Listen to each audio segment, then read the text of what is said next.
کتاب هغه ملګری چې په هر ډول شرایطو کې له تاسې سره خپله ملګرتیا پالي. د غږیزو کتابونو په ډله کې دا ځل د تصوف او ادب کتاب غږیز کوو. لیکوال اجمل ښکلی او غږ عبدالرشید سعادت. سریزه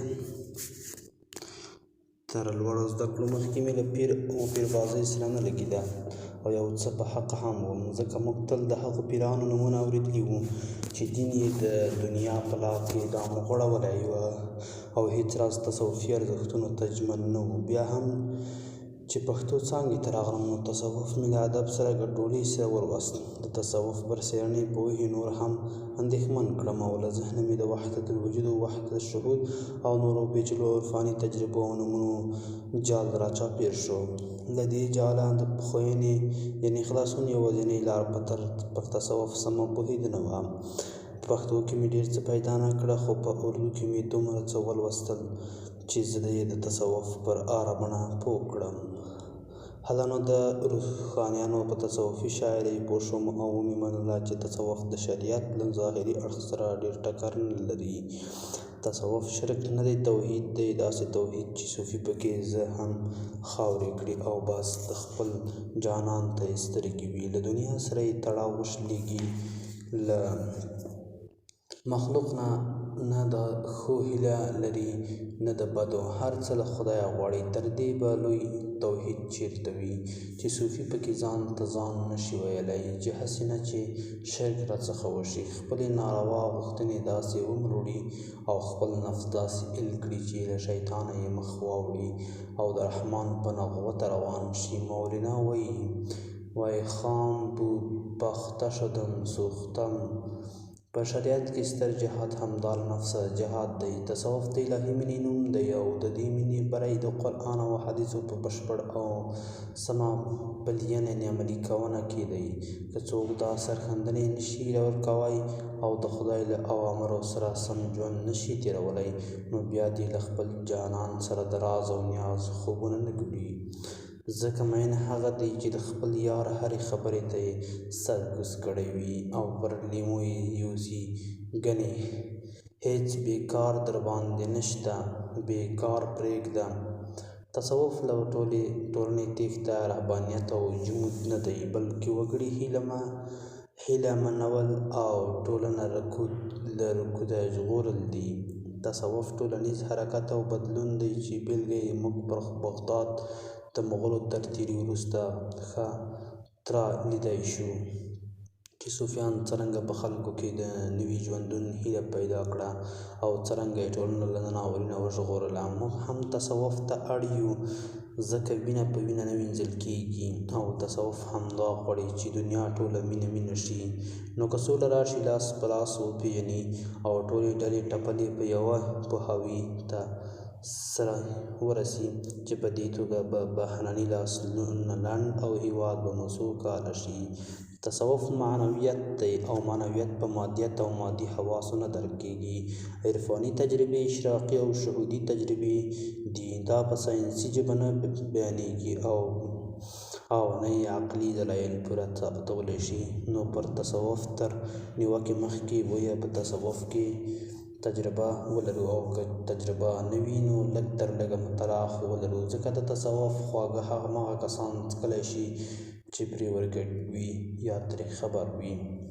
د کتاب ګوټې د همدغو خبرو ټولګه ده چې په څو څپرکو کې ویشل شوې ده. لومړی څپرکی د تصوف وییزه او اصطلاحي معنا رانغاړي او ترڅنګ یې د تصوف او فلسفې په تړاو اغېزه او توپیر خبرې شوي دي.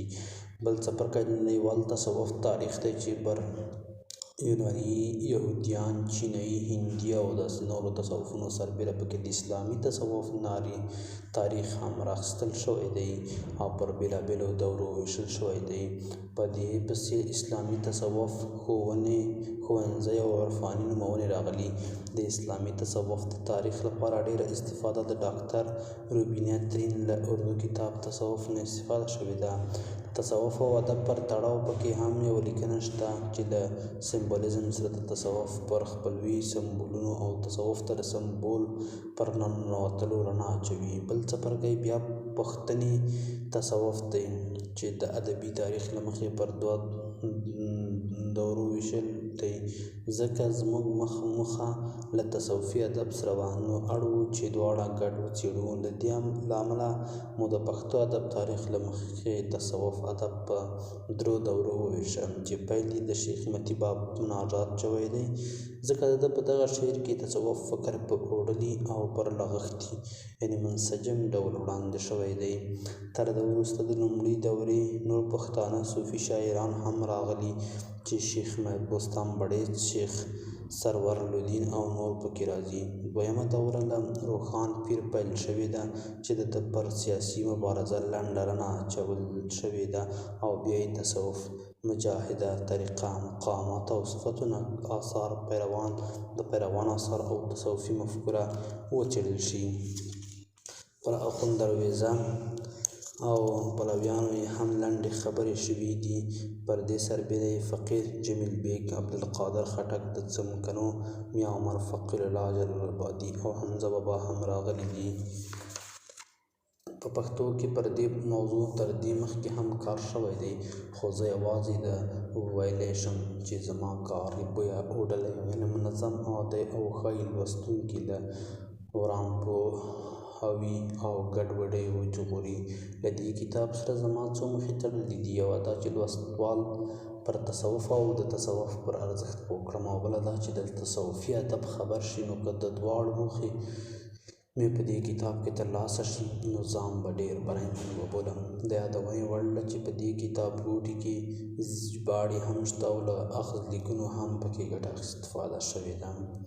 په پای کې د استاد اسف صمیم پر ښېګڼه چوپه خوله نه شم پاتې کېدی چې په درېیم ځل یې زما د کتاب سمون ته غاړه کېښوده او د سریزې ویاړ یې ور وبښلو. استاد فضل ولي ناکار نه هم مننه کوم چې زما کتاب یې ولوست او په خپله پخه علمي سریزه کې یې زما ښېګڼې او بدګڼې را په ګوته کړې او دا بې ارزښته اثر یې ارزښتمن کړ.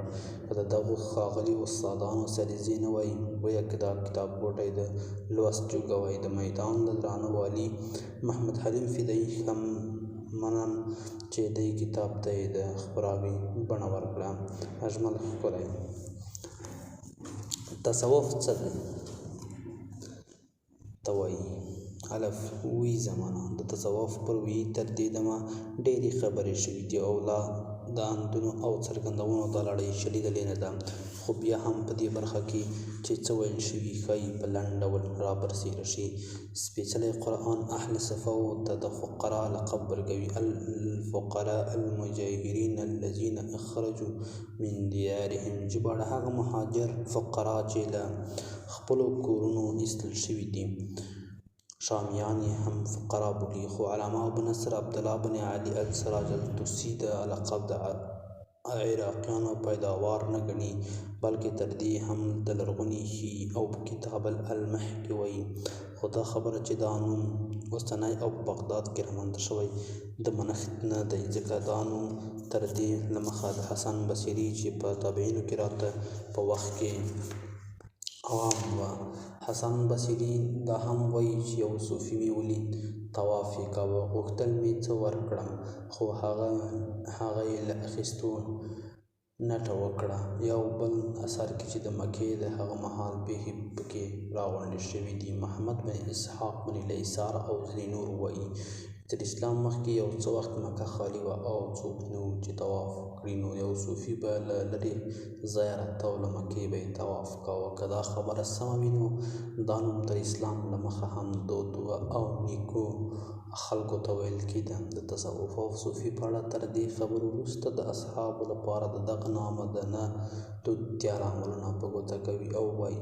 ځینې خلک وایي چې د حضرت محمد مصطفی صلی الله علیه وسلم په ژوندوینې او وروسته د عابد، زاهد، سیاح او فقیر کلمې دود وي، خو صوفي د هیچا له خولې نه دی اورېدل شوی. زه د دوی په ځواب کې هم دومره وایم چې د رسول صلی الله علیه وسلم له مجلسه یې څوک برخمن شوي، هغوی ته بل لقب ورکول ظلم دی، ځکه په نړۍ کې تر لوی تر دې لوی ویاړ نشته او دغه ډول خلک تر دغه نامه ډېر لوړ دي. د دوی صبر، تواضع، عبادت او تقوا ته چې د پیغمبر له ویناو او کړو وړو یې سرچینه اخیستې هېڅوک رسېدلی نه شي. د دوی لپاره همدغه ویاړ بس دی. له اصحابو نیولې تر تابعینو پورې چې د تفسیر، احادیثو او فقه علم هر څومره پرمختګ کړی، ورسره د زهد او تقوا او ښېګڼې ویونه هم غوړېدلي.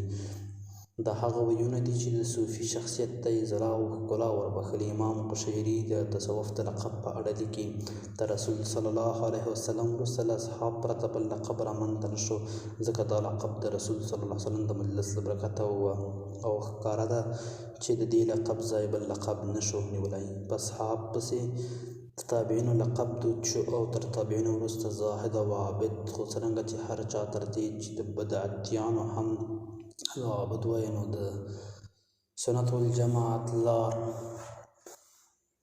وایو د رښتیني زاهد و عابد لپاره د صوفي وایي وکاروه، چې په دې توګه دا لقب د دویمې لیک پېړۍ تر پای لا مخه دود شو. زیاترو څېړونکو پورتنی نظر منلی او دغه نظر د پیاوړتیا لپاره یې عقلي او نقلي دلایل هم وړاندې کړي دي. د صوفي کلمه له صفا، اهل صفا، سیو، صوفیا، صوفا، صوف او داسې نورو نه اخیستل شوې ده.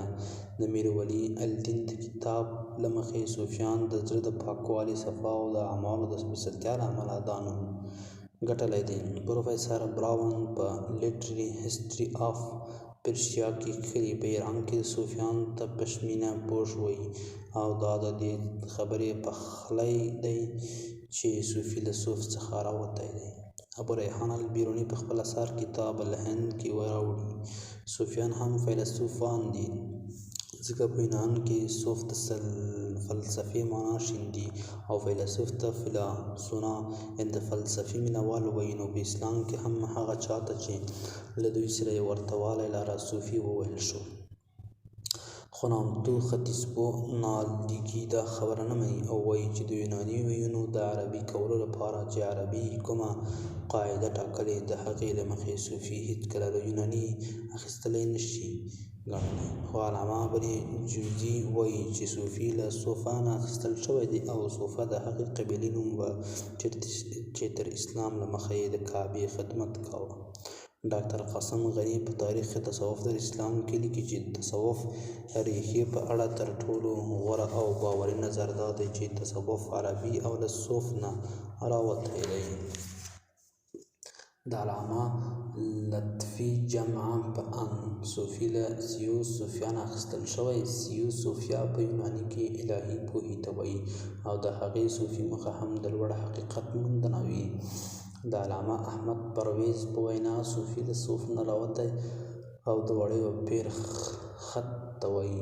د صوفي د کلمې په اړه چې څومره څېړنه شوې، زیاتره یې د تصوف له نمرې یعنې لباس راوتلي بولي. کیدای شي چې په دې ویناوو کې یو څه رښتیا وي، خو تر کومه چې د صوفي د اشتقاق خبره ده، نو هغه د صوف په حق کې ده. اوس د تصوف د ټکي په باره کې د محققینو مختلفې رائے دي.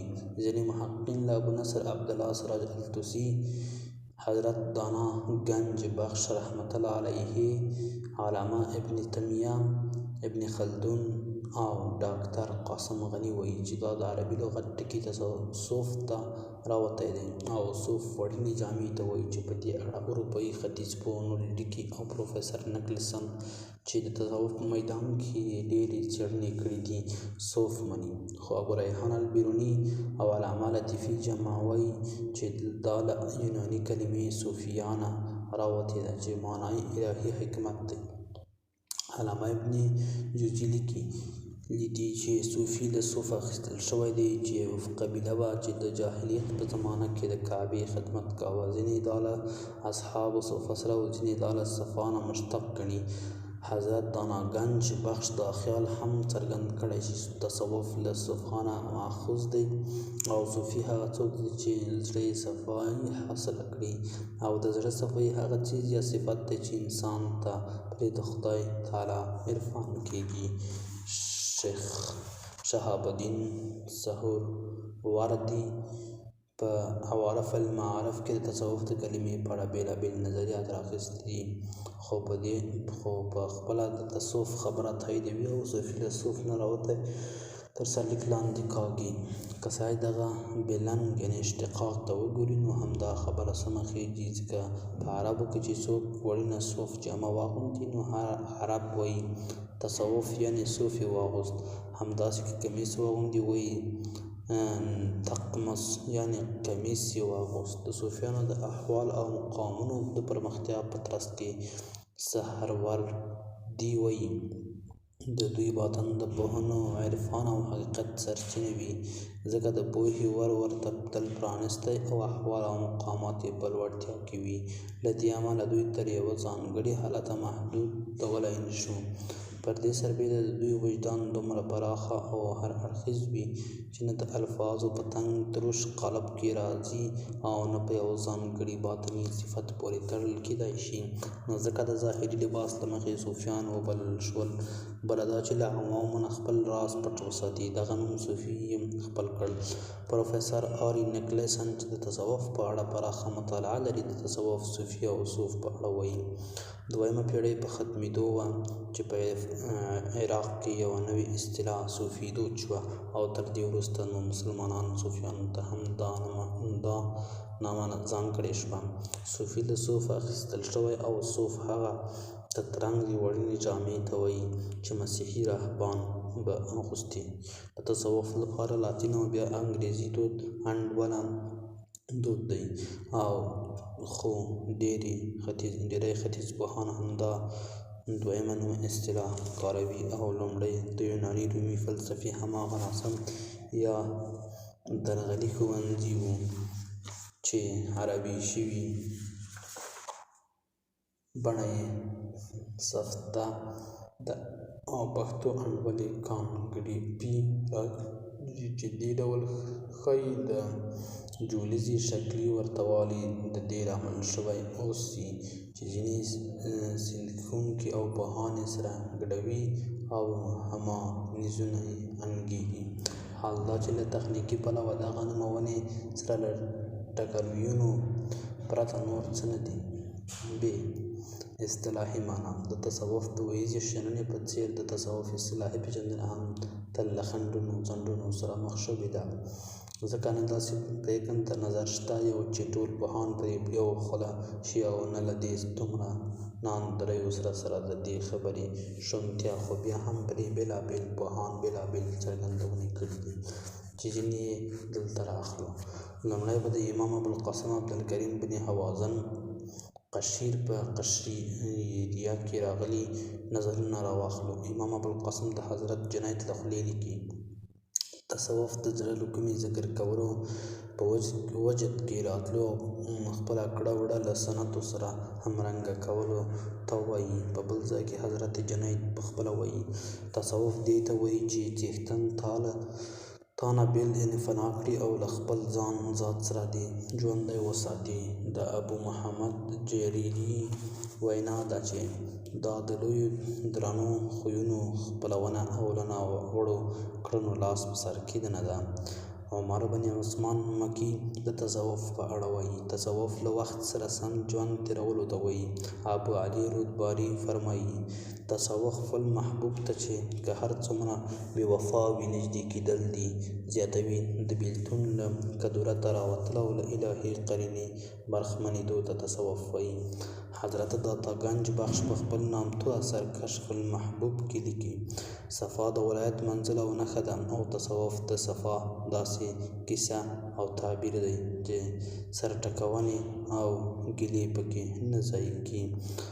آري نیکلسن د ایډورډ پینچر له خولې لیکي: هغه حالت ته وایي چې ټول ښکلي پکې د یوې ښکلا تر چتر لاندې وي. حضرت ابوبکر مزاملي وایي: التصوف حال یفحل قبال معالها. ژباړه: تصوف داسې حالت دی چې بشري خویونه پکې له منځه ځي. حضرت ابو سعید اعرابي لیکي: التصوف کل ترک الفضول. تصوف د ناوړه کړنو پرېښودل او پیوستون ته وایي.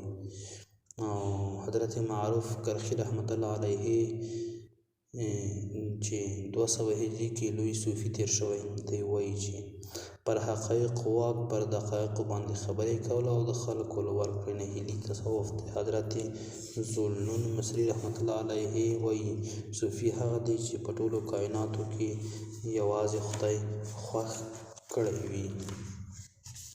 حضرت ابو حسن نوري رحمت الله علیه وایي صوفي هغه دی چې روح یې د بشریت د کدرتونو نه بخیو آزاد شوی وي او د نفس له آفتونو او د دنیا له هوس نه پاک وي.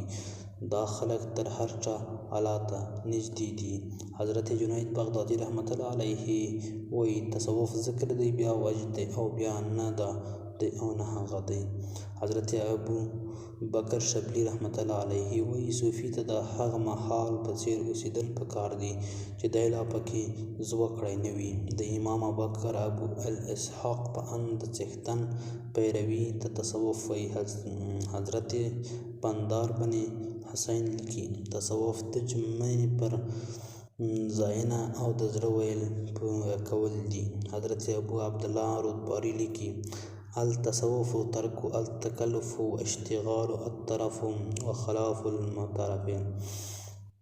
ژباړه تصوف د تکلف او لوی ځان ساتل او پاک زړه ته وایي. ابو الحسن سیرواني وایي التصوف ترک الخلق و افراد المهمه. تصوف د خوی پرېښول او همت زیاتوالی دی. حضرت مرتعش فرمایي تصوف غوره اخلاقو ته وایي. محمد بن احمد المکري وایي تصوف استقامه الحول مع الحق. ژباړه تصوف له حق سره سمه او ساهو ملګري ده. علي بن بندر الصفي نیشاپوري وایي التصوف اسقاط الرؤيه على الحق ظاهرا و باطنا. تصوف په پټه او ښکاره ځان هېرولو او یوازې څښتن ته کتلو ته وایي. بشیر احمد ډار په خپل کتاب تاریخ تصوف کې لیکي تصوف په عملي توګه د ژوند داسې ګړدود دی چې موخه یې حق ته نږدې کېدنه ده. حضرت معروف کرخي بیا وایي تصوف حقایقو ته رسیده او له بشري چارو واکمني او داسې نور نه لاس اخیستل دي. ابو محمد جریري وایي تصوف د غوره خویونو ترلاسي او له ناوړو هغو تېښته ده.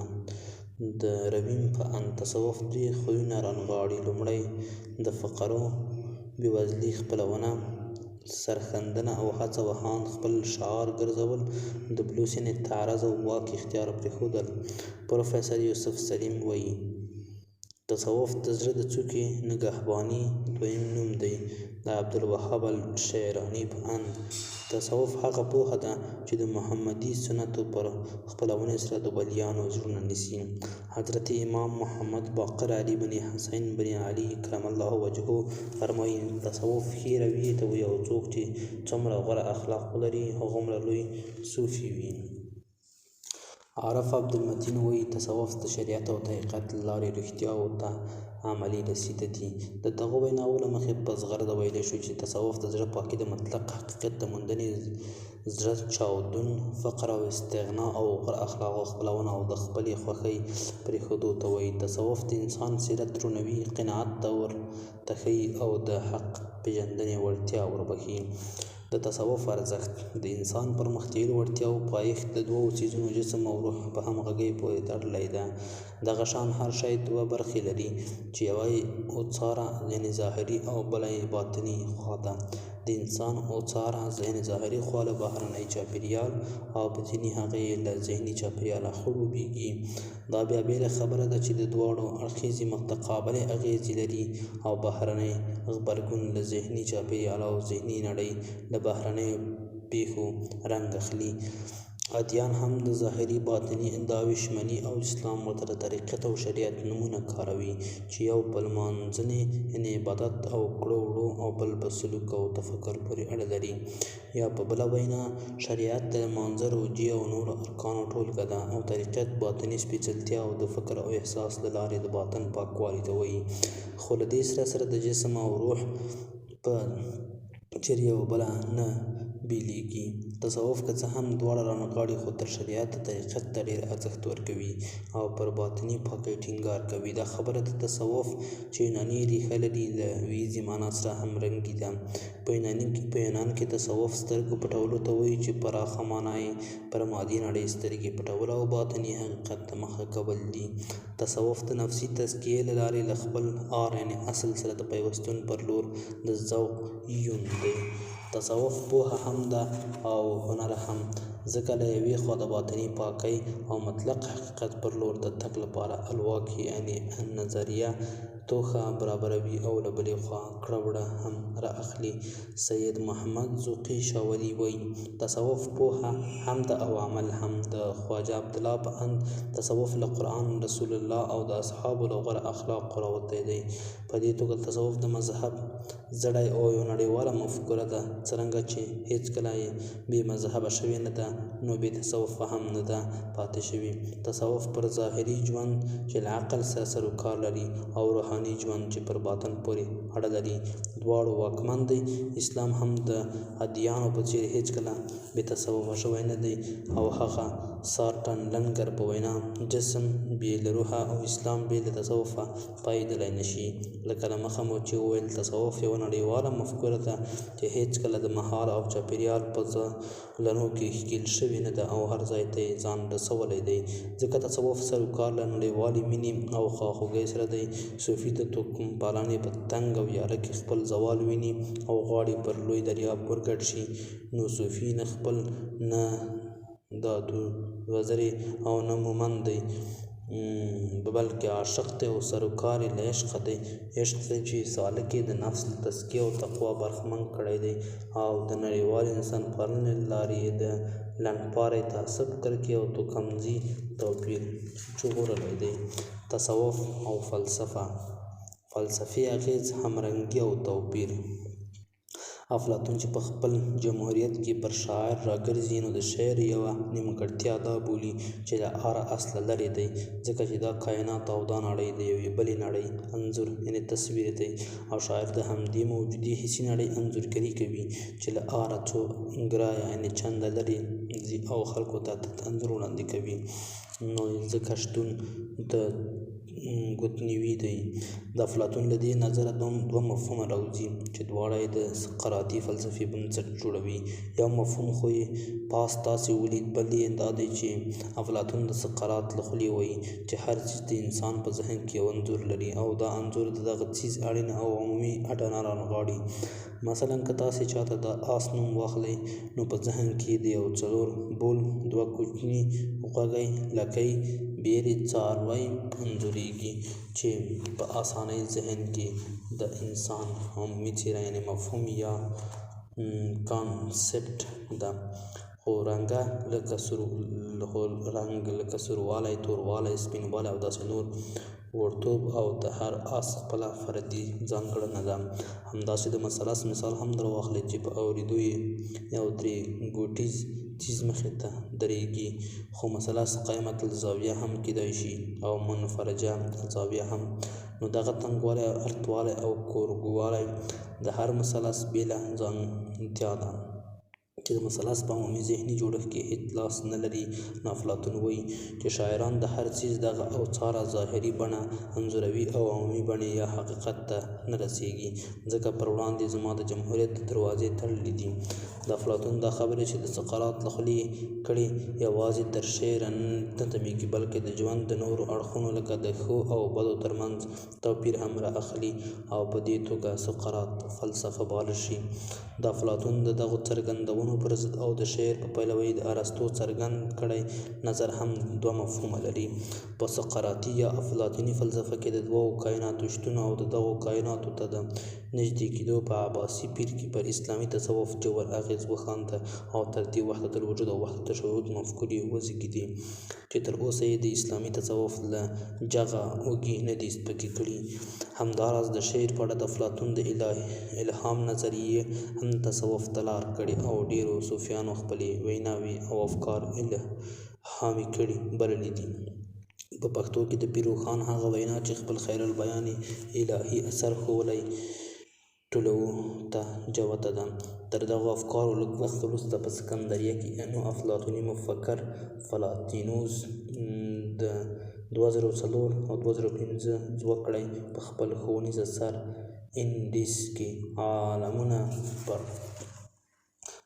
دوو محسوساتو او معقولاتو وویشل چې وروستی دا یې بیا د نوموړي په اند روحاني عالم دی. د پلاتینوس په اند روح او ماده دوه بیل څیزونه دي او په خپلو کې هیڅ تړاو نه لري. د پلاتینوس دې څرګندونو هم پر اسلامي تصوف اغېز ښندلی دی او تر اوسه پکې لا روح او جسم کله ناکله نفس جګړه روانه ده. دا او د عالمونو ویش د تصوف زړی دی، ځکه په تصوف کې روح او جسم ونه شنل شي او د سمون خبره یې ونه شي، نو ښایي تصوف هم پای ته نه شي. تصوف اوس هم د دغو خبرو مرید دی. ځینې تصوف پوهان بیا وایي چې د دوو کائناتو د شتون او د روح او جسم خبره په لرغوني یونان کې لومړی ځل تر دغو فلسفیانو وړاندې د آرفیس د 9مې او 10مې مخدیځې پېړۍ ترمنځ ژوندۍ وه په نامه یو صوفي کړې وه. نوموړی د خدای او بنده ترمنځ د اړیکو د ټینګښت او د بشري اروا او څښتن ترمنځ د یارۍ او پیوستون مزي وغځول. آرفیسي تصوف ډېر فیلسوفان وبوږنول چې پر هغو کې فیثاغورس، سقراط، افلاطون او پلاتینوس راځي. فیثاغورس خو لا په آرفیسي تصوف کې د سمون په نیت یو څه ګوتې هم ووهلې او په یوه بله بڼه یې وړاندې کړ. بل سړی افلاطون دی چې د جمهوریت په 2م څپرکي کې پر آرفیسي فقیرانو او سوالګرو ښایسته ډېرې خبرې کړي دي. نو جوته شوه چې افلاطون آرفیسي تصوف لوستی و، ځکه یې پرې خبرې کولې. تر دوی وروسته بیا فیلاتونیس دغه خوځښت وڅېړه او نیوکې یې پرې وکړې. نو له دې ځایه سړی ویلی شي چې اسلامي تصوف د فلسفې له لارې له یونان تصوف اغېزمن شوی دی. تصوف ته فلسفه هم ویل شوې ده. دا ښایي یو څه د فکري ورتهوالي له امله وي، خو د تصوف او فلسفې د بیان میتود هم سره بیخي ورته دی. یا به داسې ووایو چې تصوف د خپلو شننو لپاره له فلسفي میتود کار اخلي. په فلسفي میتود کې د هر دلیل تر شا بل دلیل او ولې وي. مثلا که یو ملګری مو ټولګي ته نه دی راغلی، د ده په اړه د شویو خبرو لړۍ ښایي داسې وي: پوښتنه: ګل نه دی راغلی؟ ځواب: ناروغه دی. ولې ناروغه دی؟ یخې اوبه یې ډېرې څښلې دي. یخې اوبه یې ولې څښلې؟ تږی و. ولې تږی و؟ کار یې کړی و او داسې نور. په لرغوني یونان کې چې ټولې پوهنې د فلسفې لوڼې بلل شوي دي، د هرې علمي څېړنیزې لپاره له فلسفي میتود کار اخیستل کېده. دې کار نیمګړتیا درلوده، خو یو څه ګټه یې ورسوله. په ریاضي کې د فیثاغورس نظریې اوس هم څوک ننګولی نه شي. په فلسفه کې هر معلول علت ته او هر دلیل ته اړ وي. که تاسې د حمزه صاحب کتاب د خوشحال خان خټک یو شعر ولولئ، نو همدا فلسفي میتود به پکې وګورئ. د نورو صوفیانو پیچلي تصوفي دلایل هم ورته بڼه لري، لکه امام غزالي چې اسلامي تصوف ته یې فلسفي رنګ ورکړی. خپل کتاب احیاء العلوم الدین په فلسفي یا استدلالي میتود لیکلی دی. د فلسفې ځینې څانګې د حواسو له لارې د تعقل په مټ یو څیز څېړي، خو انساني حواس ډېر کله تېروځي او عقل ناسم معنا اخلي او ناسم تیس یا نظریه ورغوي. مثلا ستوري موږ ته ډېر واړه ښکاري، خو ساینس ثابته کړې چې په دې ستورو کې داسې هم شته چې تر ځمکې 100 ګرایه لوی دي. نو دا زموږ د لیدنې باصري د حس کمزوري ښيي. سالک وایي چې په ړندو حواسو ګوري د ښایست رنګونه، د نړۍ هره فلسفه راته معذوره ښکاري. د خدای د شتون او نشت په اړه فلسفي افکار هم دا ستونزه لري، ځکه خو تر اسلامي تصوف په 2مه هجري پېړۍ کې چې یوناني فلسفې راژباړل کېدې، ځان په ډډه کړ او د تعقل پر ضد د خدای ته د رسېدو لاره شهود او عشق وبلله. ځکه له خدای سره مینه یو ډول کیفیت دی چې په فیلسوف او دلایلو نه ثابتېږي. خوشحال وایي: عقل سل د مصلحت بندونه جوړ کا، چې د عشق سیلاب پرې راشي واړه کوړ کا. هره فلسفي نظریه له شکه زېږي. مثلا یو فلسفي د خدای د شتون په اړه شک څرګندوي او بیا د دې شک د اثبات لپاره دلایل راوړي، خو تصوف پر یقین ولاړ څیز دی. په تصوف کې صوفي دا منلي وي چې خدای شته، نو ورسره د پیوستون هڅه کوي. د تصوف